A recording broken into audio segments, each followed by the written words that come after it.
Almeida Revista e Atualizada. João capítulo 5, versículo de número 1. Evangelho segundo João, capítulo 5, versículo de número 1. Passadas estas coisas, havia uma festa dos judeus, e Jesus subia para Jerusalém. Ora, existe ali, junto à porta das ovelhas, um tanque, chamado em hebraico Betesda, o qual tem 5 pavilhões. Nestes jazia uma multidão de enfermos, cegos, coxos, paralíticos, entre colchetes, esperando que se movesse a água, porquanto um anjo descia em certo tempo, agitando-a, e o primeiro que entrava no tanque, uma vez agitada a água, sarava de qualquer doença que tivesse. Fecha colchetes. Versículo 5. Estava ali um homem enfermo, havia 38 anos. Jesus, vendo-o deitado e sabendo que estava assim há muito tempo, perguntou-lhe: Queres ser curado? Respondeu-lhe o enfermo: Senhor, não tenho ninguém que me ponha no tanque quando a água é agitada, pois enquanto eu vou, desce outro antes de mim. Então lhe disse Jesus: Levanta-te, toma o teu leito e anda. Imediatamente o homem se viu curado e, tomando o leito, pôs-se a andar. E aquele dia era sábado. Por isso, disseram os judeus ao que fora curado: Hoje é sábado, e não te é lícito carregar o leito. Ao que lhes respondeu. Ao que ele lhes respondeu: O mesmo que me curou me disse: Toma o teu leito e anda. Perguntaram-lhe eles: Quem é o homem que te curou? Quem é o homem que te disse: Toma o teu leito e anda? Perguntaram-lhe: Quem é o homem que te disse: Toma o teu leito e anda? Mas o que fora curado não sabia quem era, porque Jesus se havia retirado, por haver muita gente naquele lugar. Mais tarde, Jesus o encontrou no templo e lhe disse: Olha que já estás curado. Não pequeis mais, para que não te suceda coisa pior. O homem retirou-se e disse aos judeus que fora Jesus quem o havia curado. E os judeus perseguiam Jesus, porque fazia estas coisas no sábado. Mas ele lhes disse: Meu pai trabalha até agora, e eu trabalho também. Por isso, os judeus ainda mais procuravam matá-lo, porque não somente violava o sábado, mas também dizia que Deus era o seu próprio pai, fazendo-se igual a Deus. Pai, Senhor, irmãos, espero que vocês estejam bem. Que prazer estar aqui com vocês novamente. Que passagem maravilhosa, que passagem maravilhosa. Eu tô bem, se não mencionei, tá tudo bem, graças a Deus. E esse texto de João capítulo 5 ficou assim uma semana na minha cabeça. Eu orei, eu meditei, conversei com um amigo que é pastor também, e foi uma experiência incrível assim para mim.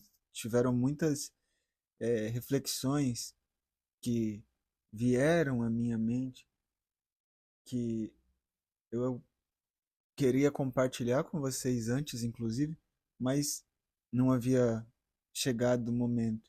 E hoje, louvado seja Deus, chegou o momento. O, o versículo número 1 do capítulo 5 começa: Passadas essas coisas, havia uma festa de judeus e Jesus subiu a Jerusalém. Que coisas que haviam passado? No capítulo anterior, no capítulo 4, é onde Jesus fala com a mulher samaritana, a mulher no poço, né? E que posteriormente Jesus vem revelar para ela que ele é o Messias, que ele é o Salvador do mundo, né? E também é quando Jesus ensina que os verdadeiros adoradores vão buscar Deus em espírito e em verdade. O que Jesus fez ali em Samaria foi algo extraordinário. Muitos creram em Jesus, muitos passaram a segui-lo. Depois, Jesus vai e faz aquela cura maravilhosa do filho do oficial que estava doente. E aí, aqui começa. Passadas estas coisas, havia a festa dos judeus. É muito interessante o jeito que João escreve, né? Passadas essas coisas e depois disso, sempre dando essa continuidade para a gente perceber o dinamismo do evangelho, né? Então, Deus opera numa vida dinâmica, né? A gente percebe que Deus opera, ou a operação de Deus acontece de uma maneira dinâmica, para a gente não ficar parado. Nesse lugar ali, em Jerusalém, onde eles estavam, no templo, era um local muito pequenininho. E a gente tem uma ideia, assim, a gente, São Paulo, Rio de Janeiro, Curitiba, pensamos em coisas grandes, mas lembra? Tudo isso aconteceu em vilas, cidades pequenas, lugarejos, né? Próximos a rios, lagos. Quando eles falam montanha, não é o Everest, né? São pequenas colinas onde as coisas aconteciam. Mas o que chama a atenção aqui é que Jesus entra num ambiente onde estavam ali sentados vários doentes, várias pessoas enfermas, cegos, né? Que são pessoas que estão numa situação muito complicada na sociedade, de abandono, de tristeza, de morte, né? de, de, de marginalidade, de depressão, de se ver como um nada, né? Então, quantos de nós às vezes não nos vemos assim numa situação da vida, um término de um relacionamento, a perda de um emprego, uma dificuldade financeira, a gente se vê num lugar jogado ali no chão, sem poder andar, sem poder fazer nada.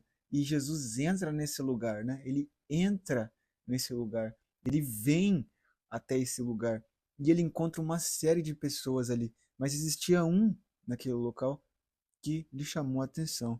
Esse homem que estava ali sentado há 38 anos. Pode imaginar o que é isso? Eu tenho 37 anos. Imagina o seguinte, de quando eu nasci em 1987 até hoje, em 2004, sentado em um lugar, esperando um anjo do céu vir e mudar a minha história. Quantos sonhos que já não ficaram para trás, quantas vontades, porque eu tenho um problema, porque eu tenho uma situação na minha vida que não muda e nada acontece.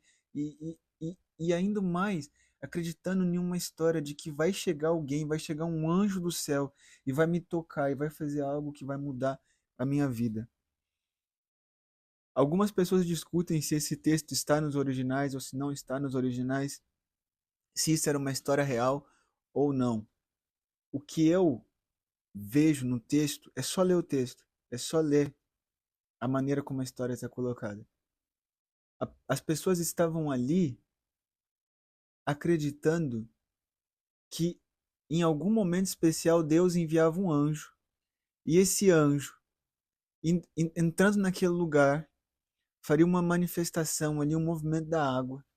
E aquele primeiro ser humano que pulasse dentro da água sairia de lá com a cura.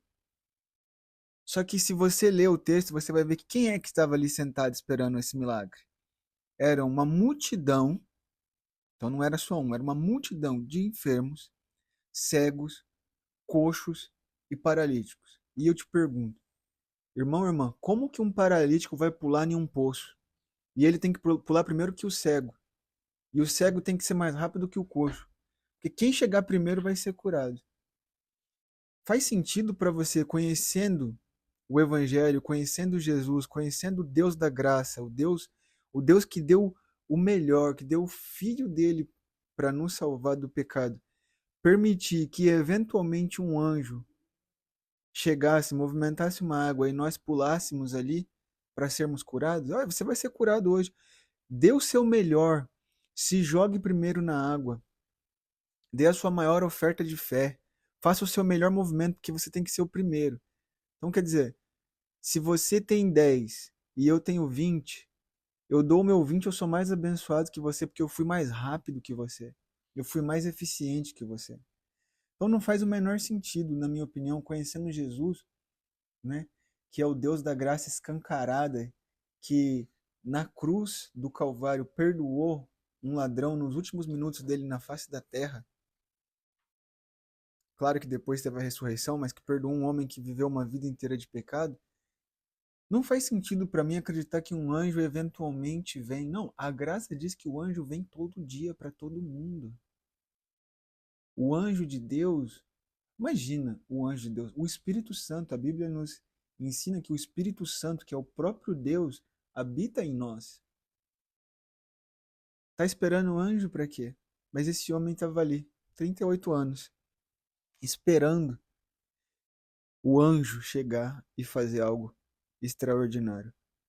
Eu elenquei algumas palavras de Jesus, porque eu vejo nesse texto mais ou menos 7 palavras que Jesus fala, 7 movimentos que Jesus faz, mas eu não vou falar disso para não ficar muito longo, já passamos dos 10 minutos. Se vocês quiserem, eu posso fazer de novo sobre esse texto e descrever tudo, é só vocês comentarem. Mas chama a atenção que uma pessoa que está 38 anos ali sentada, esperando uma coisa da cabeça dela, vai vir um anjo mudar a situação dela, Jesus vira para esse homem, Jesus vai até esse homem, Jesus sabe a história, a condição desse homem, Jesus simplesmente vira para ele e diz o seguinte: queres ser curado? Você não acha que isso é muito pouco, no primeiro momento? Vamos fazer uma leitura fria aqui. Jesus vira para esse homem e diz assim: queres ser curado? Fala, poxa, só isso, eu estou 38 anos aqui, esperando um anjo de Deus. E aí o Filho de Deus vem, até o momento o homem não sabia disso, mas aí o Filho de Deus vem e fala para mim: queres ser curado? Poxa, eu esperava um pouco mais. Só que isso é uma leitura de quem não conhece muito bem o Evangelho. Porque essa frase de Jesus ela é muito mais profunda do que ela parece. Quando Jesus oferece para esse homem a possibilidade de cura, primeiro que o homem não sabe quem ele é. O homem não sabe quem ele é em si e ele não sabe quem é Jesus em Jesus. Quando Jesus fala para ele, queres ser curado? A profundidade dessa pergunta, irmãos, é inimaginável. Por que queres ser curado? Porque se você não quiser, você não vai ser. E o que implica você não ser curado? Implica você continuar na mesma situação que você está.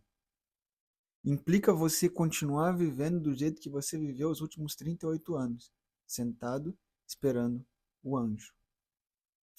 Por outro lado, se a sua resposta para o querer ser curado é eu quero, implica que você vai levantar, vai sair daqui e vai viver uma vida como todas as outras pessoas vivem. E que vida é essa? Uma vida onde tem dias de sol e dias de chuva. Uma vida onde tem dias que você tem recurso, tem dia que não tem. Uma vida onde você tem um relacionamento e de repente você não tem. Uma vida onde tem momentos que tá tudo bem e tem momentos que não tá. Uma vida onde você tem dilemas, você tem questões, você tem problemas e que muitas vezes a sua racionalidade humana não é capaz de te ajudar a resolver.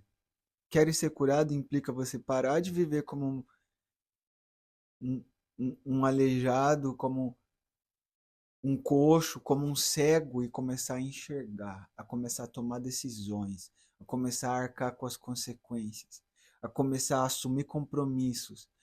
Querer ser curado significa a partir do momento que você sair dessa situação de dependência, você vai se tornar uma pessoa livre. E é interessante, analisa o que Jesus fala e o que ele fala. A resposta dele no versículo 7 é: Senhor, não tenho ninguém que me ponha no tanque quando a água é agitada, pois enquanto eu vou, desce outro antes de mim. Olha só. Ele diz que o problema dele para não ser curado é que ele não tem ninguém que pegue ele e coloque no tanque quando a água é agitada. E aí talvez você diga, então quer dizer que realmente isso acontecia? Pode ser que sim, porque eu acredito sinceramente que muitas pessoas acreditam tanto em uma coisa que às vezes a coisa acaba acontecendo. E isso não necessariamente tem a ver com Deus. Mas eu não vou entrar nesse assunto que eu não quero explodir a sua cabeça agora com isso, porque eu não sei qual é o nível de conhecimento, de profundidade que você tem no Evangelho, na fé em Jesus, e o nível de conhecimento que você tem a respeito de aspectos psicológicos, imaginários, não é? Mas A ciência hoje mostra que se eu te mostrar uma bola verde, uma parte do seu cérebro ativa. Mas se eu disser para você, pensa em uma bola verde, a mesma parte do seu cérebro é ativada, causando o mesmo efeito. Então, o que que isso nos diz? Em resumo, que o fato de você imaginar e acreditar em alguma coisa e você ver verdadeiramente essa coisa materializada na sua frente é a mesma coisa. E é interessante que você vê um homem ali culpando o mundo todo, porque ninguém pegava ele e colocava ele na água. A condição dele era difícil, a situação era difícil, de pobreza, de miséria, e a mentalidade dele já tomou aquela forma, aquele modelo onde nada acontece na minha vida porque ninguém faz para mim, ninguém me dá, ninguém me ajuda. E o Deus Jesus, o Filho de Deus, o Messias, ele vira para esse homem e fala: quer ser curado? E ele fala: Senhor, não tem ninguém que me ponha no tanque. A água é agitada, mas quando eu vou, desce outro antes de mim. E Jesus, obviamente, entende o que está acontecendo com ele e vira para ele no versículo 8 e diz assim: levanta-te, toma o teu leito e anda. Mais uma vez. Parece brincadeira, né?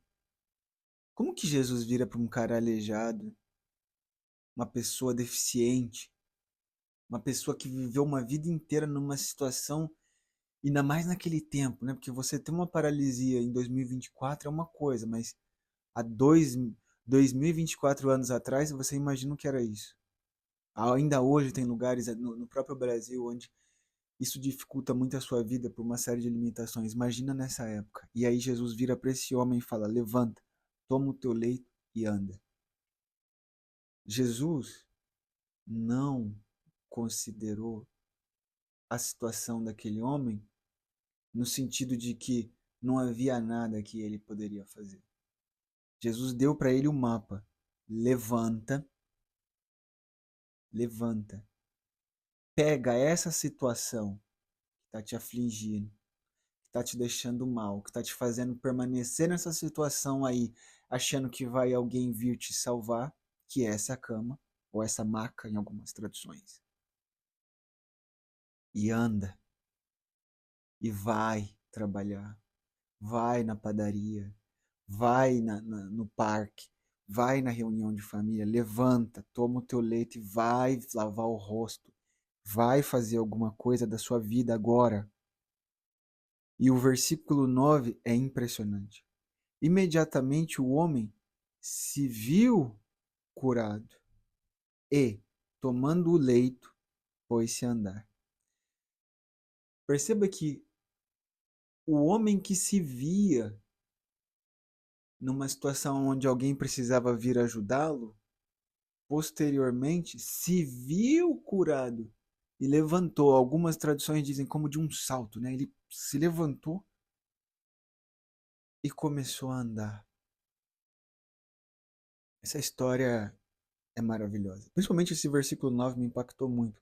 Imediatamente o homem se viu curado. Irmão, irmã, talvez você está aí hoje porque terminou seu casamento, seu relacionamento, está desempregado, está passando por uma situação onde você vive oprimido, vive ali chateado, contrito, já não sabe mais o que fazer. Jesus hoje fala para você: levanta, toma o teu leito e anda, porque você precisa continuar. O milagre, a cura dos 10 leprosos, quando Jesus pediu para eles irem embora, no caminho que eles estavam indo, a cura aconteceu, mas só um voltou para agradecer. E esse um era samaritano. O que eu entendo dessa história? A religião ensinou para essas pessoas, a religiosidade ensinou para essas pessoas, o meio ali ensinou para essas pessoas que alguém precisa pegá-los, colocá-los numa posição aonde a cura, o milagre vai acontecer, mas só para aqueles que são santos, só para aquele que paga o preço, só para aquele que entra na água quando o anjo miraculoso vem e toca e move a água, e Jesus vira para esse homem e fala: não, a cura acontece quando você primeiro me ouve. Queres ser curado? Você quer ter uma vida diferente? Você quer realmente assumir o controle e a responsabilidade da sua vida? Porque isso eu vou entrar mais para frente nos próximos episódios, mas tem muita gente hoje que vive um evangelho de leite, um evangelho muito, muito místico, muito Harry Potter, sabe? Magia, uma coisa muito. E o evangelho de Jesus é tão simples, é tão objetivo, é tão consciência limpa diante de Deus. O evangelho de Jesus, que é o evangelho de Deus, nos convida a levantar, a tomar uma postura de caminhar, mesmo que nós estejamos com problemas. Por quê? Porque a cura, o milagre acontece quando nós caminhamos. Você não vai ver Paulo sentado, você não vai ver Jesus sentado, você não vai ver sentado lamentando. É claro, faz parte da existência, da experiência humana, a tristeza. Existe momentos que o nosso coração triste faz inclusive a nossa vida melhor, porque nos ensina a humildade. Às vezes, nós não queremos parar porque não queremos ficar contrito, mas lembra, o coração contrito, a tristeza, aproxima Deus. Deus ele habita com o quebrantado. Mas existe um outro momento onde Jesus entra na sua vida e fala: Ei, filho, levanta, chega, toma o teu leito, vamos. Tá na hora de você viver. Tá na hora de você seguir. E o homem, no versículo 9 imediatamente se vê curado.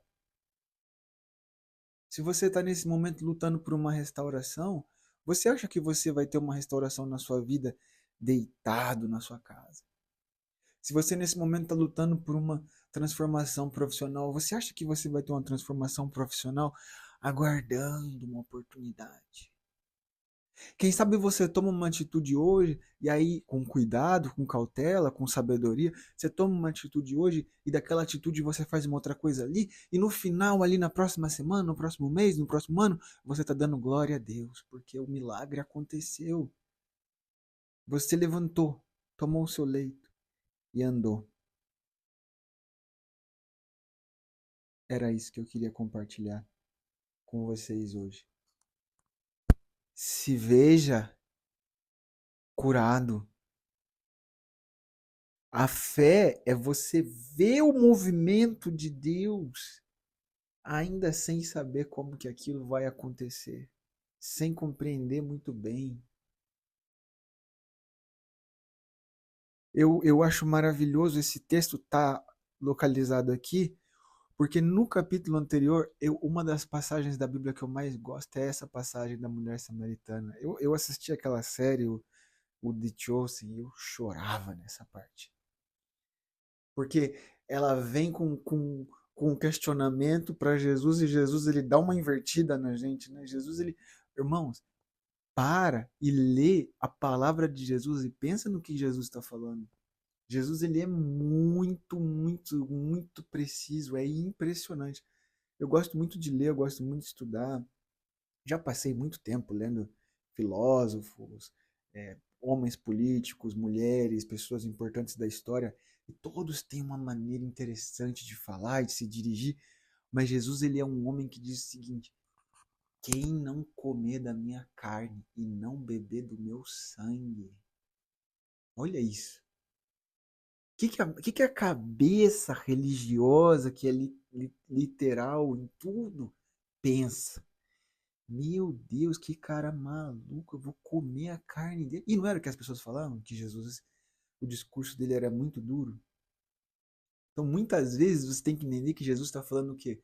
A minha carne é espírito. As palavras que eu falo são espírito. Então, comer a carne de Jesus, beber o sangue de Jesus é o quê? É você ficar completamente imerso, cheio, alimentado das palavras que ele falava. O que é as palavras de Jesus? Queres ser curado? O que é isso? Como que alguém não quer ser curado? Tem gente que não quer. Tem gente que não quer. Sabe aquela história? Você chega para uma pessoa e fala assim, ô irmão, um irmão chega para você e fala assim, pô irmão, tô precisando de um emprego. Aí você fala, pô, você tá mesmo, irmão? Tô passando por uma dificuldade, tô sem emprego. Ô irmão, vamos fazer o seguinte, vem amanhã, 5h30 eu passo aqui para pegar. Ah, mas amanhã já? Ô rapaz, eu era pra semana que vem que eu tô pegando seguro-desemprego. Queres um emprego? Né? Ah, irmão, não aguento mais meu casamento. Sério. Assim, há casos e casos, mas eu não aguento mais meu casamento. Eu não sei. Irmão, mas você quer estar divorciado? Não. Então, levanta, toma o teu leito e anda. Porque Deus vai trabalhando com você, vai trabalhando na pessoa, vai trabalhando nas circunstâncias. E quem entrou ali, naquele lugar onde estavam os abandonados, os aleijados, os miseráveis, os quebrados, os separados, os doentes, os desempregados, os desafortunados, quem entrou naquele lugar? Foi Jesus. Jesus, ele vem até você. Não é você, não sou eu.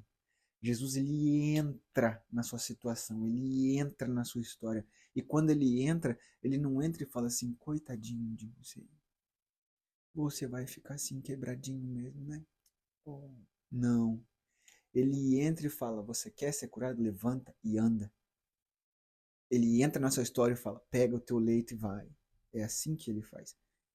Temos que tomar muito cuidado para que nós não fiquemos a nossa vida num evangelho de religião, aonde um anjo mirabolante vem na nossa vida e faz as coisas. Sabe por quê? Porque tem hora que não vem. Tem hora que é você que tem que ir.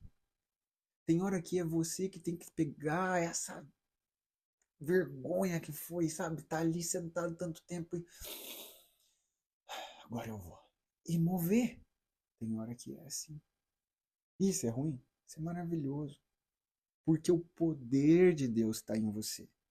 O poder do Evangelho está em você. O apóstolo Paulo diz: eu não me envergonho do Evangelho, porque o Evangelho é o poder de Deus. O poder do que? De flutuar? É o poder de andar sobre as águas? É o poder do quê? Quando ele fala que o poder de Deus, que ele não se envergonha do Evangelho, porque o Evangelho é o poder de Deus, ele começa a descrever a história da vida dele. Por que você que me ouve aí? Qual é o poder do Evangelho? Olha a sua vida. Quando o Evangelho entrou na sua vida, o que, que Deus fez na sua vida? Então, às vezes você era uma pessoa temperamental. Ah, mas eu ainda continuo. Mas hoje você tem consciência. Ah, eu era uma pessoa que traía.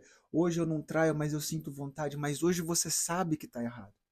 E a partir desse conhecimento, Deus começa a transformar a sua vida.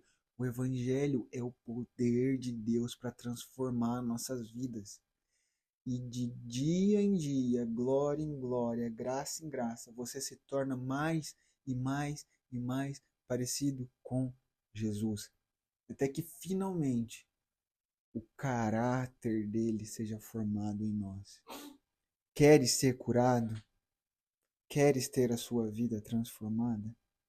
Hoje, levanta, toma o teu leito e anda. Imediatamente o homem se viu curado e, tomando o leito, pôs-se a andar. Imediatamente se veja curado.